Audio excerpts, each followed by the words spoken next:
mass suicide adhere to the Mayan calendar, which predicts the end of time to occur on the 21st of December of this year.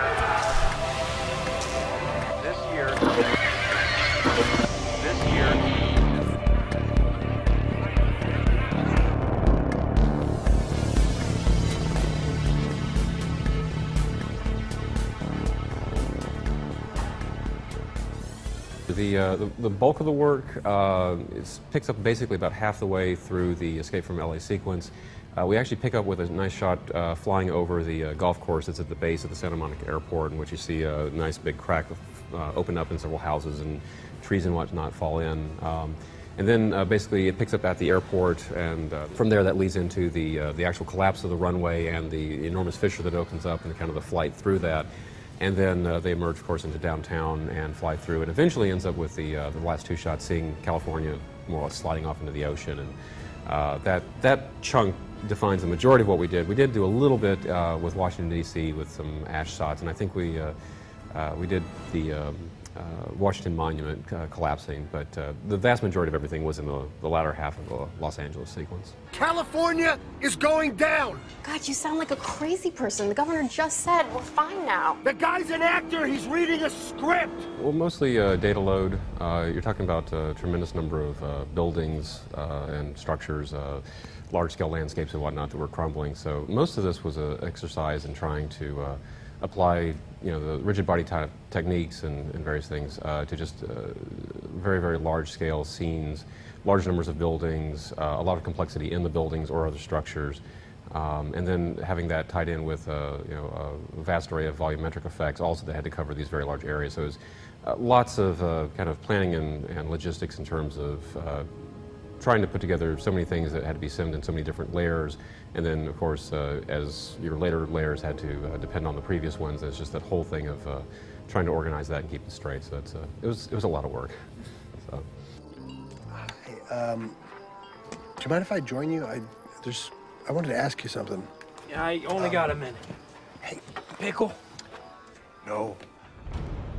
We had a lot of extensive previs was done on the show that we received, and at that point you had all the choreography they had actually planned out for what building tips into what building or various things. And so the first part of it would just be going through and trying to do blocking on our side to make sure that we had gotten the director's vision for the action that was going on in the scene. Whatever the largest structure or objects were that you were having to break up, those would have to go through the demolition pipeline, which the buildings themselves were all, most of them were picked out of real buildings in downtown. Others were things that had been modified or changed a bit, but you'd have to have the buildings built to spec so that it would work with the destruction chopping gizmo that would actually break the thing up into its small pieces. It would then go through kind of an effects rigging process to have all the joint strengths and constraints that glues the building back together so that it essentially remains a cohesive whole. Then you'd have to then apply whatever previous animation had been done. That would have to be applied, so if a building's actually falling over, that's initially actually supplied by animation that we're doing, but then selectively the parts of the building are released and turned dynamic, and then those things actually crumble and look pretty. And really at that point, then it's really just getting those performances bought off on and getting those looking nice. And then if other simulations around them, whether it's like small debris and glass or the dust and volumetrics, all of those would be started on those buildings. Or if that building crashed into another one, then in a lot of cases you would then sim that second building after the fact, using the first one as a collision body. And then again, like I say, you just kind of keep stacking these things and working downstream till you actually build up all the layers that were necessary.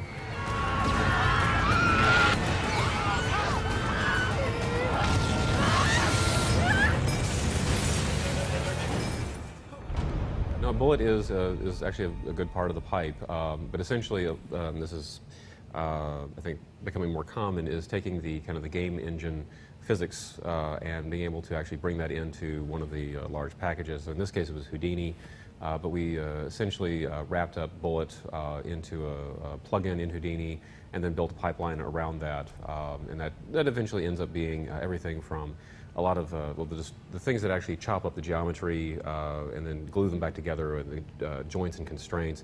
All of that is then set up to work with basically how Bullet conceptualizes dynamics and joins and constraints between objects. And so you basically end up with a series of plugins or networks that support the basic bullet engine at that point. But that was bullet was a big part of our process. In the beginning, there was a phase for probably for like 3 months when we were unsure if we could even do this side of destruction. And then that's why we went down to using the bullet route. But even when we were developing it, obviously we were doing a lot of development tests, the simulation tests, and it really took us like 3 months to even tell ourselves that, oh, maybe we can do this project with the route we took. So yeah, there was definitely a phase where we were really scared whether we can even pull this off or not. There's usually one test that we run, which I think we happened around the third month, where it was a small building test that kind of fell over, and it looked really realistic when it fell down, and it hit the ground and it kind of squashed in half. Those are the moments where we said, oh, wait a minute, maybe we can do this project after all. I think it's the complexity of the destruction, and we have achieved that by considering the physical building structure within the model we were building. So we ran a lot of tests to try and collapse this bungalow model. And to get that to look realistic, we first start with just chop the building up and let it collapse. And that looks kind of okay, but it doesn't look that realistic.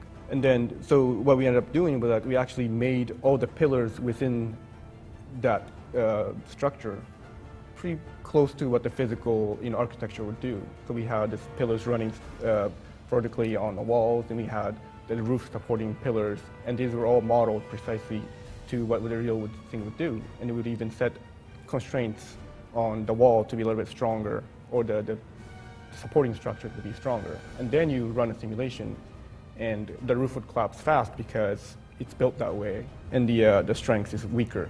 So then you see some parts of the house go first, but you can tell that the support structure is still like trying to hold on to it. So that kind of a detail in how we modeled it, how we constrained it, and how we rigged the dynamics really added to the complexity of the simulation.